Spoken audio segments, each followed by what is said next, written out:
अस्सलाम वालेकुम। I hope कि आप सब खैरियत से होंगे। आज हम बहुत ही इम्पोर्टेंट टॉपिक के ऊपर डिस्कशन करने जा रहे हैं, तो आपसे गुज़ारिश है कि आप इस वीडियो को आखिर तक स्किप ना करें और पूरा देखें ताकि आपको पूरी तरह से ये समझ में आ जाए। इस सेक्शन में क्या है, इस सेक्शन में कुछ रिस्ट्रिक्शन लगाई गई हैं कैश के परचेज़ के ऊपर। कोई एसेट्स आप परचेज़ करते हैं, चाहे बिज़नेस न से रिलेटेड हो, चाहे अपने ज़ाती पर्सनल नॉन बिज़नेस एसेट्स हों, दोनों में ये इक्वली अप्लाई होता है और इसमें कुछ रिस्ट्रिक्शंस लगाई गई हैं। ये सेक्शन पहले मौजूद नहीं था, सेक्शन 75 ए ये आया है फाइनेंस एक्ट 2019 के थ्रू। तो इसमें क्या रिस्ट्रिक्शंस लगाई गई हैं, ये हम देखते हैं। इससे पहले इनकम टैक्स ऑर्डिनेंस में और कौन-सी जगह मौजूद है, कौन से सेक्शंस हैं, जिसमें आपको कैश परचेज़ के ऊपर रिस्ट्रिक्शंस लगाई गई हैं। वो है सेक्शन 21 उसमें जो कैश एक्सपेंस आप करते हैं कोई भी एक्सपेंस आप करते हैं, तो उसके अगेंस्ट अगर आप कैश पेमेंट करते हैं, तो उसकी लिमिट मौजूद है, ठीक है? उस लिमिट से क्रॉस करते हैं और आप कैश पेमेंट में करते हैं, तो फिर आपको एक्सपेंस डिसअलाउ हो जाता है और वो एक्सपेंस आपके इनकम में शामिल होकर टैक्स लगाया जाता है। और इसी तरह से सेल्स टैक्स में भी एक सेक्शन मौजूद है, सेक्शन 73 उसके अंदर जो कंडीशंस मौजूद है, रिस्ट्रिक्शंस मौजूद हैं, उस से प्रोविजंस को अगर आप वायलेट करके अगर आप कैश ट्रांज़ैक्शन करते हैं, तो फिर आपका जो है ना इन सेल्स टैक्स का इनपुट डिसअलाउ हो जाता है। ये दोनों इनकम टैक्स में सेक्शन 21 और 73 सेल्स टैक्स में ये दोनों सेक्शन पहले से चलते आ रहे हैं। अब ये जो 75 ए इनकम टैक्स ऑर्डिनेंस में जो आया है अ, कैश जो ट्रांज़ैक्शन आप एसेट खरीदते वक़्त करते हैं, तो ये 2019 में आया। तो इसमें हम देखते हैं कि इसमें क्या कंडीशंस लगाई गई हैं, क्या रिस्ट्रिक्शंस लगाई गई हैं। अच्छा, एसेट्स के इसमें 2 कैटेगरी बनाई है, एक ये तो इमूवेबल प्रॉपर्टी और दूसरा जो है अदर देन इमूवेबल प्रॉपर्टी है, एनी अदर एसेट, ठीक है? इमूवेबल प्रॉपर्टी में ये है कि उसकी एफबीआर की वैल्यू, इसको फेयर मार्केट वैल्यू कहा जाता है इनकम टैक्स ऑर्डिनेंस की ज़ुबान में। अ, सिर्फ़ इमूवेबल प्रॉपर्टी की मैं बात कर रहा हूँ। फेयर मार्केट वैल्यू सेक्शन 68 में डिफाइंड है।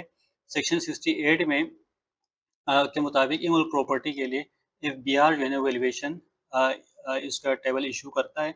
तो उस टेबल के मुताबिक, उस वैल्यूएशन के मुताबिक जो कहीं किसी जगह की प्रॉपर्टी की वैल्यू बनती है, वो फेयर मार्केट वैल्यू कहलाता है। तो वो फेयर मार्केट वैल्यू अगर 5 मिलियन से ज़्यादा है, यानी कि 50 लाख से ज़्यादा है, तो फिर आप उसको कैश में नहीं खरीद सकते। उसके परचेज़ करते वक़्त आप कैश पेमेंट नहीं कर सकते। अगर उससे नीचे हैं, तो फिर आप उसको कैश में खरीद सकते हैं, कोई रिस्ट्रिक्शन नहीं है। अदर देन योर प्रॉपर्टी के लिए क्या है? उसकी लिमिट है 10 लाख। अगर 1 मिलियन 1 मिलियन से ऊपर है कोई भी asset other than your property, तो वो आप कैश में नहीं खरीद सकते। अगर उसकी वैल्यू 1 मिलियन से कम है, 10 लाख से कम है, तो फिर आप इसको कैश में खरीद सकते हैं। तो कैश में नहीं खरीद सकते, तो किस तरह से खरीदें? Through proper banking channel, cross cheque में आपने पैसे देने हैं या डिमांड ड्राफ्ट है, पे ऑर्डर है, जो अप्लाई होता है उसके मुताबिक आपने पेमेंट करनी है। अच्छा, through bank transfer account to account जो ऑनलाइन ट्रांसफर करते हैं, वो भी आपका जो है प्रॉपर बैंकिंग चैनल कंसीडर किया जाएगा। अच्छा, ये अगर इस प्रोविज़न को अगर आप वायलेट करते हैं, ठीक है, आपने एक प्रॉपर्टी खरीदी है, एक फ्लैट खरीदी है आपने अ, या प्लॉट खरीदा है, जो कि 55-60 लाख रुपए की है, तो आपने कैश में परचेज़ किया, तो उसके क्या नताइज आ सकते हैं, आपके लिए क्या मुश्किलात आ सकते हैं? अगर मिसाल के तौर कोई गाड़ी है, जो 25 लाख की है, आपने किसी बंदे से खरीदी है गाड़ी और आपने कैश पेमेंट की है, तो इसके क्या कॉन्सिक्वेंसेस हो सकते हैं? ये हम आपको यहाँ बताते हैं कि अगर आपका ये एसेट बिज़नेस में रिलेटेड था, ठीक है? तो मिसाल के तौर पर एक गाड़ी है जो आपने 25 लाख की खरीदी है, आप अपने बिज़नेस पर्पज़ के लिए खरीदा है, ठीक है? तो आपका वो बैलेंस शीट का आइटम बन गया और वो डिप्रिशिएबल एसेट हो गया, ठीक है? अगर वो डिप्रिशिएबल एसेट है या आपने कोई आईटी सिस्टम लगाया है, जो अमorटाइज़ हो जाता है, सॉफ्टवेयर लगाएँ तो अमorटाइज़ हो जाता है। तो वो जो है अगर आपने उसकी वैल्यू जो है 25 लाख है, 10 लाख से ऊपर है और आपने कैश पेमेंट की है, तो वो डिप्रिशिएबल या एमोर्टाइज़ेबल जो एसेट है, तो आपको वो डिप्रिसिएशन या एमोर्टाइज़ेशन आपको नहीं मिलेगा, ठीक है? अगर वो बिज़नेस स्टार्ट करने से पहले जो आपने बिज़नेस स्टार्टअप में आपने लिया है, तो इसको कहते हैं प्री कमेंसमेंट एक्सपेंडिचर है, उस ज़ुमरे में अगर आपका कोई एसेट आ रहा है, तो फिर आपको वो भी नहीं मिलेगा। अच्छा, अगर अदर देन बिज़नेस है, तो फिर क्या होगा? अदर देन बिज़नेस है, तो भी आपका जो है ना ये कॉस्ट में जो है ना उसकी शामिल नहीं होगा। मिसाल के तौर पर आपने 25 लाख की गाड़ी खरीदी है कैश में, तो उसकी कॉस्ट कितनी हो गई? 25 लाख हो गई।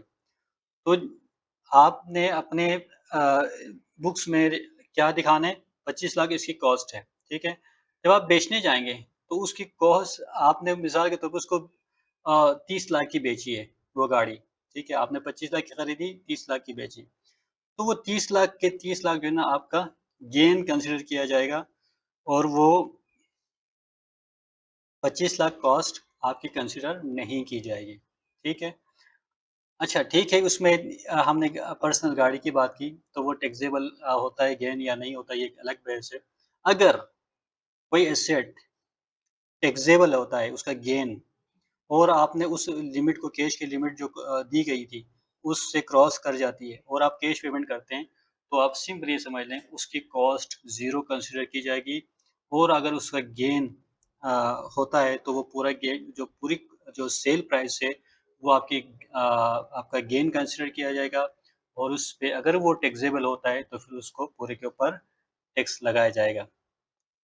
तो ये आज की पूरी कहानी थी जो कैश ट्रांज़ैक्शंस के हवाले से और स्पेशली जो एसेट के हवाले से जो कानून में मौजूद है, इसको अक्सर लोग इग्नोर कर जाते हैं। जो टैक्स पे जो ज़ाहिर है जो बिज़नेस के लोग नहीं होते हैं, जो आम लेमैन होता है उसको ये पता नहीं होता। तो आज की वीडियो देखने के बाद जो है ना यकीनन आपको इसका पता चल गया है, तो आइंदा आप एहतियात करें ताकि परेशानी से बच जाएँ। Thank you. अल्लाह हाफ़िज़।